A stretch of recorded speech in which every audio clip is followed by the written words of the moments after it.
दोस्तों नमस्कार। आप देख रहे हैं सत्य हुंकार में आपके साथ सत्यपाल। देश 75वां स्वतंत्रता दिवस मना रहा है। भारत सरकार के द्वारा या यूँ कहें कि देश के प्रधानमंत्री नरेंद्र मोदी जी के द्वारा अमृत महोत्सव मनाए जाने की घोषणा की गई है, जिसके तहत करोड़ों करोड़ झंडों को प्रत्येक एक व्यक्ति के घर घर तक पहुंचाना है। हर घर तिरंगा, हर घर झंडा पहुंचाने की मुहिम बहुत ही सराहनीय है। देश अपनी आज़ादी का 75वां जश्न मना रहा है और हम भी आपको 75वें स्वतंत्रता दिवस की हार्दिक शुभकामनाएं देते हैं। लेकिन इसी के साथ बात करते हैं कुछ ऐसे नियम और आदेशों की, बात करते हैं कुछ ऐसी व्यवस्थाओं की जिसे लेकर के 75वें स्वतंत्रता दिवस पर देश खुद को शर्मिंदा महसूस करता है। जी हाँ दोस्तों, पहले हम आपको वो बात याद दिला देते हैं जो प्रधानमंत्री जी ने 2015 में कही थी। 2015 में प्रधानमंत्री जी ने कहा था कि 75वें स्वतंत्रता दिवस पर जब अमृत महोत्सव मनाया जाएगा तब इस देश के अंदर हर किसी के पास अपना घर होगा, घर में नल होगा, नल में जल होगा, बिजली होगी, एलईडी बल्ब होगा और शौचालय होगा। प्रयास हुए, पैसे भी देने की घोषणाएं हुई, लेकिन स्थिति क्या है इसको लेकर के मैं आपको एक अलग से वीडियो दूंगा। मैं अलग आंकड़ों के साथ इस पर आपसे चर्चा करूंगा। लेकिन आज मैं चर्चा करना चाहता हूं कि वो गरीब लोग जिनके पास राशन नहीं है, जिनको सरकार ने फ्री में राशन दिया, पहले 2 रुपये किलो दिया गया, साथ साथ केंद्र सरकार की तरफ से मुफ्त में राशन दिया गया, और उसके बाद बात आई 75वें स्वतंत्रता दिवस की तो हर एक घर झंडा देने की बात की गई और उन व्यक्तियों को, उन लोगों को, उन परिवारों को जो फ्री का राशन ले रहे थे उनके घर भी झंडा लगने के लिए आदेशित हुए, निर्देश हुए। मैं इसे सरकार की नाकामयाबी कहूं या मैं विभाग की लापरवाही, मैं ये मानवता भूल कहूं या इस देश के प्रति गद्दारी, सच्चाई यही है कि उन गरीबों को जिनको राशन नहीं मिलता उनको झंडे बेच दिए गए। जो राशन न खरीद सके इस 75वें स्वतंत्रता दिवस पर उनको झंडे बेच दिए गए। सबसे पहले आप पंजाब केसरी की एक खबर देख लीजिए। तिरंगा नहीं खरीदा तो नहीं मिलेगा राशन। क्या ये आदेश है, ये निर्देश है, या अपनी तरफ से राशन डिपो ने उन गरीब लोगों को, उन गरीब मजदूरों को, उन गरीब इस देशवासियों को जो फ्री में राशन लेते हैं उनको झंडा बेचने की कोशिश की है। शिक्षा विभाग के बाद अब डिपो होल्डर कर रहे हैं तिरंगे के लिए वसूली। आपको बता दें कि अभी कुछ समय पहले शिक्षा विभाग का भी एक आदेश आया था और स्कूलों को लिखा गया, जिला फरीदाबाद के जिला शिक्षा अधिकारी के द्वारा स्कूलों को लिखा गया कि आपको इतने पैसे जमा करने ही हैं, इतने झंडे आपको लेने ही हैं। अब आप चाहे उन्हें बेचिए, चाहे आप उन्हें फ्री में बांट दीजिए और चाहे आप उन्हें अपने पास स्टोर में जमा कर लीजिए। जैसे ही ये खबर आई और खबर सुर्खियों में आई तो डीसी महोदय के द्वारा इस आदेश को वापस लिया गया और डीसी साहब ने कहा कि किसी भी व्यक्ति को झंडा खरीदने के लिए बाध्य नहीं किया जा सकता। ऐसा ऑर्डर सरकार ने किसी को नहीं दिया है। लेकिन क्या ये ऑर्डर डिपो होल्डरों को दिए गए? क्या ये बात डिपो होल्डरों को कही गई कि तिरंगा नहीं खरीदा तो राशन नहीं मिलेगा? अगर ये ऑर्डर में है, अगर ये दिशा निर्देशों में है तो निश्चित रूप से 75वें स्वतंत्रता दिवस पर इससे बड़ी बात, इससे बुरी बात, इससे खराब बात इन गरीबों के लिए हो नहीं सकती।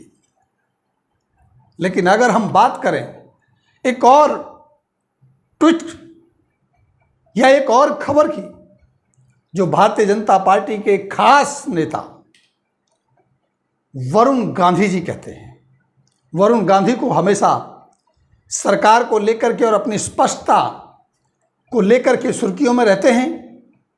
अगर मैं बात करूं वरुण गांधी जी, तो वरुण गांधी जी का ये ट्वीट देखिए। लिखते हैं, आज़ादी की 75वीं वर्षगांठ का उत्सव गरीबों पर बोझ बन जाए तो दुर्भाग्यपूर्ण होगा। निश्चित रूप से मैं इस ट्वीट का समर्थन करता हूं। राशन कार्ड धारकों को या तिरंगा खरीदने पर मजबूर किया जा रहा है या उसके बदले उसके हिस्से का राशन काटा जा रहा है। हर भारतीय के हृदय में बसने वाले तिरंगे की कीमत गरीब का निवाला छीलकर वसूलना कितना शर्मनाक है और ऐसे लोगों के खिलाफ कार्रवाई होनी चाहिए। जी हाँ दोस्तों, ये ट्वीट तब आया जब एक वीडियो वायरल हुआ। वीडियो हरियाणा का है, वायरल हो रहा है।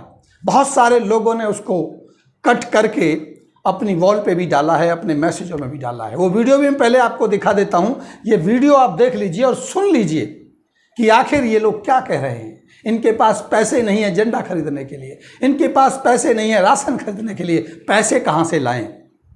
पहले सुन लीजिए फिर बात करते हैं। बोले झंडा ले लो, झंडा मैं नहीं लेना चाहता। जब मैंने राशन लेना है मेरे पास पैसे ही नहीं है। अब मैंने कई 10-20 बंदों से पैसे मांगे, बोले भाई हमारी मजदूरी नहीं लगी है, मैं पैसे कहाँ से लाऊंगा? 20 रुपए का झंडा है, सरकार का ऊपर से ऑर्डर है, तुम्हारे को तो पैसे जमा करवाने पड़ेंगे। हम तो उन्होंने कहा अभी मगर जो 20 रुपए का झंडा नहीं लेगा तो उसको कैसे करे? उनको राशन नहीं दो। चढ़वा है, राशन कार्ड पर चढ़वा कर गई, पूरे पीछे लेकर आए थे हम। 125 लेवाई हमारे राशन के, वहाँ पूरे लेकर आए। यू राशन पर लिख रखे 20 रुपये भाई फिर देंगे मिलने पर। 20 रुपए देने पड़ेंगे? हाँ देने पड़ेंगे। अरे इसका 5 किलो आटा 5 किलो राशन काट लिया, जो मेरा झंडा दिया 5 किलो राशन काट दिया। तो सुना आपने दोस्तों, इनके पास पैसे नहीं है कि राशन को भी खरीद सकें, और अगर पैसे होते तो शायद प्रधानमंत्री नरेंद्र मोदी जी के द्वारा या भारत सरकार के द्वारा फ्री में राशन न दिया जाता। 2 रुपये किलो राशन तो राज्य सरकार दे ही रही थी। लेकिन सवाल सबसे बड़ा ये है कि आखिर ये आदेश आया कहाँ से? आखिर ये बिलखती हुई, आखिर ये शिकायत करती हुई, झंडे को खरीदने के लिए मजबूर होती हुई महिलाओं का वीडियो भले ही हरियाणा से आया हो, लेकिन इसके पीछे ये स्थिति बनी कैसे? क्या ये स्थिति केवल हरियाणा में बनी? क्या ये स्थिति केवल इस वीडियो में जो दिखाया गया इन लोगों के साथ बनी? ऐसा नहीं है। वास्तविकता ये है कि हर जगह पूरे के पूरे भारत में ये स्थिति बनी हुई है। लेकिन कौन कहेगा, कौन जिम्मेदार होगा, कौन इसकी जिम्मेदारी को लेगा? ना कोई आदेश है, ना कोई ऐसा निर्देश दिया गया है, लेकिन ऐसा हो रहा है। इसके पीछे की कहानी क्या है? इसके पीछे की कहानी है घर घर झंडा पहुंचाने के लिए करोड़ों करोड़ झंडों का हिसाब, और इस देश में बसे 140 करोड़ लोगों के घर तक झंडा पहुंचाने की वो कहानी, वो इसको निर्देश बना देती है और एक आदेश बना देती है। डिपो होल्डर से कहा गया कि आपको 250 झंडे लेने हैं क्योंकि आपके पास 250 राशन कार्ड है, आपको 500 झंडे लेने हैं क्योंकि आपके पास 500 राशन कार्ड हैं। उतने पैसे आप जमा कर दीजिए कार्यालय में, और इसके बाद ये झंडे आपको देने हैं उन गरीबों को जो आपके यहाँ से राशन लेते हैं। यानी एक राशन कार्ड धारी और एक झंडा लेगा। अगर वो नहीं लेता है तो आप उसे दबाव तो नहीं बनाएंगे, क्योंकि ऐसा कोई ऑर्डर तो नहीं है, ऐसा कोई निर्देश तो नहीं है, ऐसा कोई आदेश तो नहीं है। लेकिन अगर वो झंडा नहीं लेगा तो वो झंडा डिपो होल्डर के पास रह जाएगा, क्योंकि विभाग उस दिए गए झंडों को वापस नहीं लेगा। अगर एक डिपो होल्डर को 500 झंडे दिए हैं क्योंकि उसके पास 500 कार्ड होल्डर हैं, तो वो उस झंडों को वापस नहीं लेगा। अगर नहीं बिके, आपने नहीं दिए, तो विभाग उनको वापस नहीं लेगा। अगर विभाग उनको वापस नहीं लेगा क्योंकि वो पहले पैसे 20 रुपये के हिसाब से जमा करा लेगा, तो आप मुझे बताइए कि आखिर वो डिपो होल्डर उन झंडों का क्या करेगा? अगर वो लोग, गरीब लोग ना लें, जो कि स्थिति ये बनती है कि ज़्यादा स्थिति में वो नहीं लेंगे, बहुत कम लोग ऐसे होंगे जो उस झंडे को खरीदेंगे, क्योंकि उनके पास राशन लेने के पैसे नहीं हैं। झंडे के लिए 20 रुपये वो कहाँ से लाएं? जैसा कि आप देख भी चुके हैं। ऐसी स्थिति में जब वो नहीं लेंगे तो डिपो होल्डर क्या करेगा? तो डिपो होल्डर स्वतः ही एक आदेश बना लेगा, एक निर्देश बना लेगा, एक नियम बना लेगा कि जो झंडा लेगा उसको राशन देंगे, जो झंडा नहीं लेगा उसको राशन नहीं देंगे। तो गरीब मरे तो क्या ना करे वही गरीब जो फ्री राशन लेने की उस लाइन में खड़ा है, वो 20 रुपये देगा, और 20 नहीं, कहीं कहीं तो 25 भी देगा और कहीं कहीं 30 रुपये भी देगा। उस झंडे के ऊपर डिपो होल्डर कमीशन भी कमाएगा और उस झंडे को बेचेगा और मजबूर करके बेचेगा। भले ही निर्देश ना दिए गए हों, भले ही आदेश ना दिए गए हों, लेकिन इस तरह के तरीके अपनाए गए हैं कि घर घर झंडा, हर घर झंडा हो और इस झंडे को बेच दिया जाए। दोस्तों, यकीनन वरुण गांधी जी ने बहुत अच्छा कहा है कि अगर 75वीं वर्षगांठ का उत्सव गरीबों के बोझ बन करके मनाया जाए तो ये दुर्भाग्यपूर्ण होगा। अगर 75 साल के बाद भी हम इस देश में 20 रुपये का झंडा बेच रहे हैं और बेचने के साथ साथ लोगों को खरीदने के लिए मजबूर कर रहे हैं, और 20 रुपये झंडा लेने के लिए भी अगर एक गरीब मजबूर होता है, तो यकीनन मोदी जी आपके सपने का क्या होता है। जो सपना आपने आज़ादी का लिया कि 75वें वर्ष में हम इसे अमृत महोत्सव मनाएंगे, इसको कैसे हम अमृत महोत्सव कह सकते हैं? सवाल खड़े होते हैं। लेकिन आस्था का प्रतीक है, मामला आस्था का है, देशभक्ति का है। अगर ये खबर पर कोई खबर बोलेगा तो उसके साथ कहा जाएगा कि तुम झंडे के ऊपर सवाल करते हो, तुम तिरंगे के ऊपर सवाल करते हो, तुम देशभक्ति के ऊपर सवाल करते हो। और मेरे प्यारे बंधुओं, हर घर झंडा, हर घर तिरंगे का मतलब ये कतई नहीं बनता। मोदी जी ने जब हर घर तिरंगा, हर घर झंडे की बात सोची होगी, इस अभियान को अमृत महोत्सव मनाने के लिए विचार लाए होंगे, तो इसलिए नहीं कि हर घर के ऊपर जाके तिरंगा बांध के, डंडी लगा के आप झंडा गाड़ देंगे तो देशभक्ति का भाव हो जाएगा। इसके पीछे कहीं ना कहीं उनकी सोच रही होगी कि हमें हमारे देश के प्रति देशभक्ति का भाव होना चाहिए, हर घर से एक देशभक्त पैदा होना चाहिए, हर घर से एक देशभक्त पैदा होना चाहिए, तभी हर घर झंडे का मतलब पूरा होता है।